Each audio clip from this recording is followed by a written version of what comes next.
Choro oya na I chosho oya takaya koya shashi. Coming in through center and into the belly, choro otana o shashi, where we feel this bundle or knot, taro o shashi, of what seems like parasitic tones, choro otana ki, and a lot of uncomfortable movement within this. Always this sense of something not quite sitting right. Choro otana oya taki.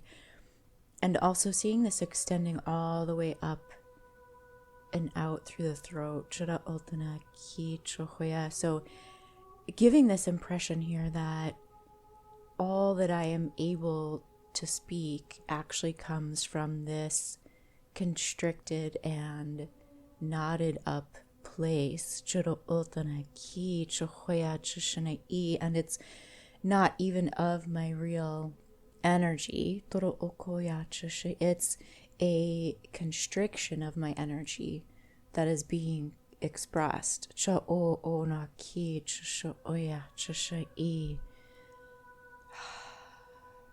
feeling the expansion coming through the front of the field as we bring our awareness here.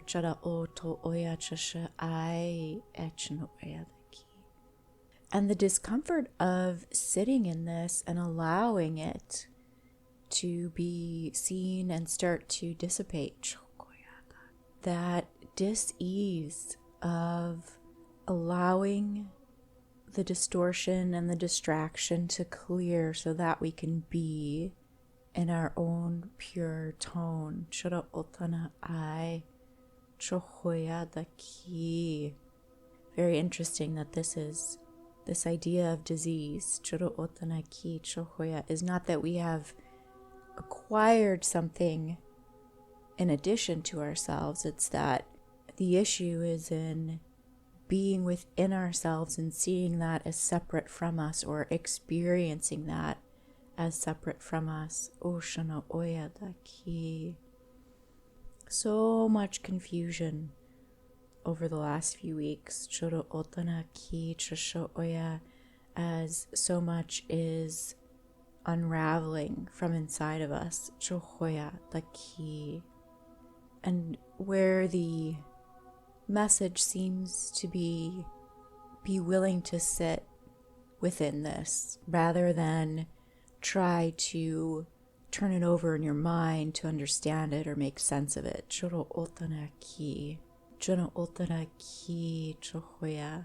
Revealing the experimentation. Choro otana ki chohoya. Feeling this through the sides of the neck, the throat here, especially on the right side though. Chokoya choshai. Honoring the perception, choro otana koya shishai chokoya, that is enamored with guilt. Akaro koshana shishani shishani jatakai. Taro o shishani chishaki chokoya takai shishaki.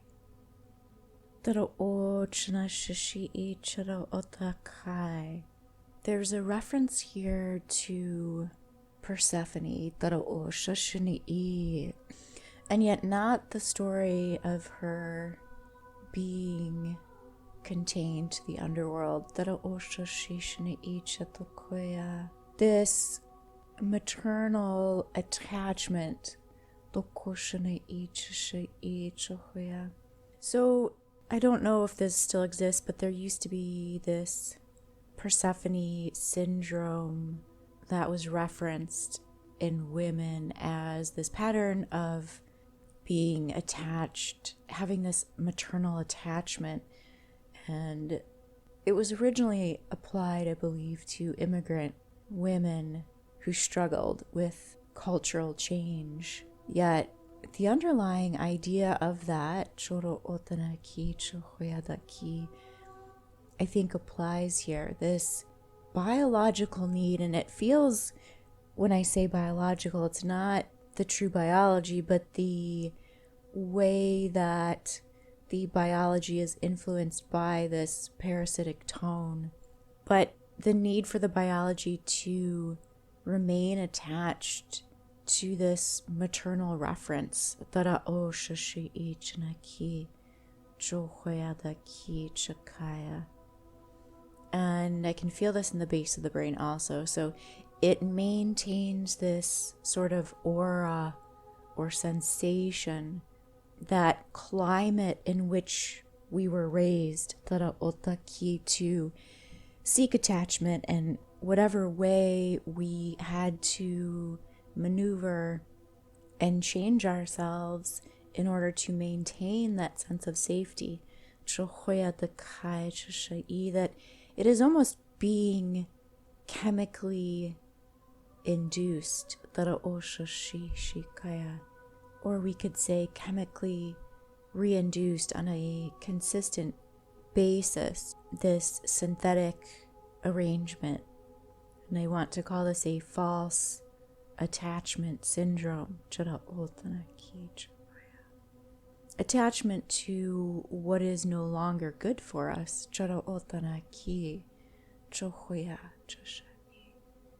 And throughout our lives, this would change continuously. So there should be a constant shedding, this cyclical cycle, this cyclical death and rebirth in the self. As circumstances change, as we change based on our experiences. This cycle occurs in some ways on an everyday basis. And yet that intense fear, that sense of doom, that sense of almost betrayal in the self to feel or desire change through the gut here, and to take big leaps of faith, this sense of freedom. So coming in more deeply here through the lining of the gut, the front of the field again, through the lining of the stomach, the tissues, the cells here, all of the parts within the belly, and releasing this tension, this quagmire,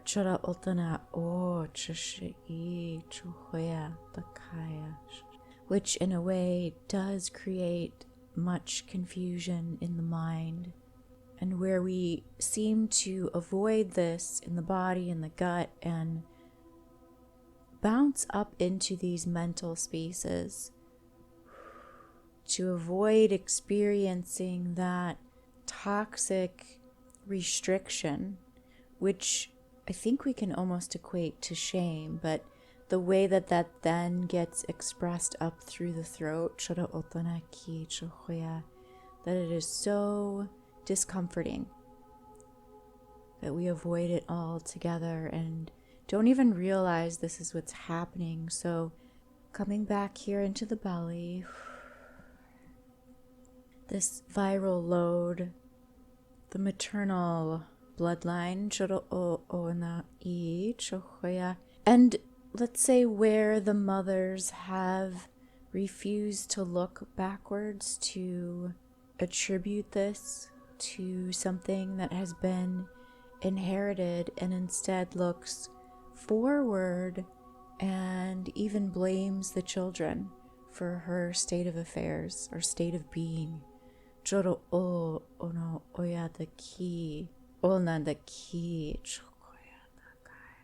So rearranging our perception of reality, cause and effect, to more truly reflect what is actually happening, how this energetically plays out, how this is orchestrated energetically, and the resulting effects. So releasing from the stories, the ideologies, the explanations and understandings we may have gathered. And let's start to open up here and have the light begin to show us what lies within this range, within the gut, within the belly. And it is interesting because it is some of our deepest desires and the grief that is released here as we open into this fear of our dreams never being fully realized. And yet it's more than that. It is this detachment from our dreams we feel we have had to maintain. And truly, what are dreams? It is the deepest expression of who we truly are, as yet unrealized. But how it is maintained in that space of stasis, almost with the expectation, hence the fear, that it will never be even partially realized, or connected to, in a physical way. So allowing now this masculine reintegration, which in a way does feel like a sense of penetration. So there's a discomfort with that as well. And I can see through the front of the mind that there's been a lot of brainwashing in terms of this process. How we have been created to fear this, to find discomfort in this, to, in many ways, just as these parasitic tones were presenting, to twist and writhe away in fear from this. So the mind control here, coming into the edges of the neck, around the backside, at the base of the brain, the base of the skull.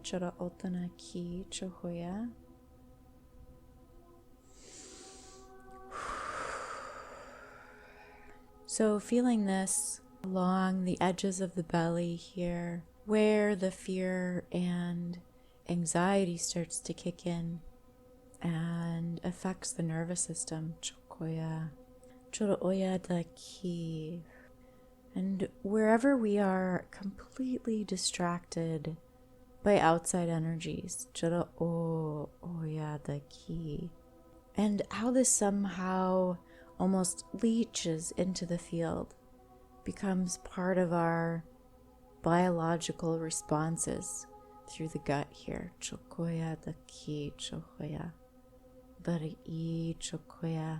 Again, this strange sense of a quagmire.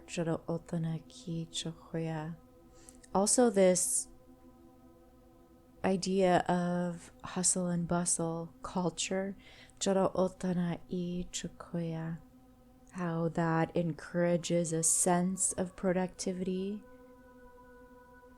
Coming in here to rest within your vision, within your knowing, your sensing, your beliefs and values, your sense of identity and being true to what you value. So completing this connection, connecting all of these things together.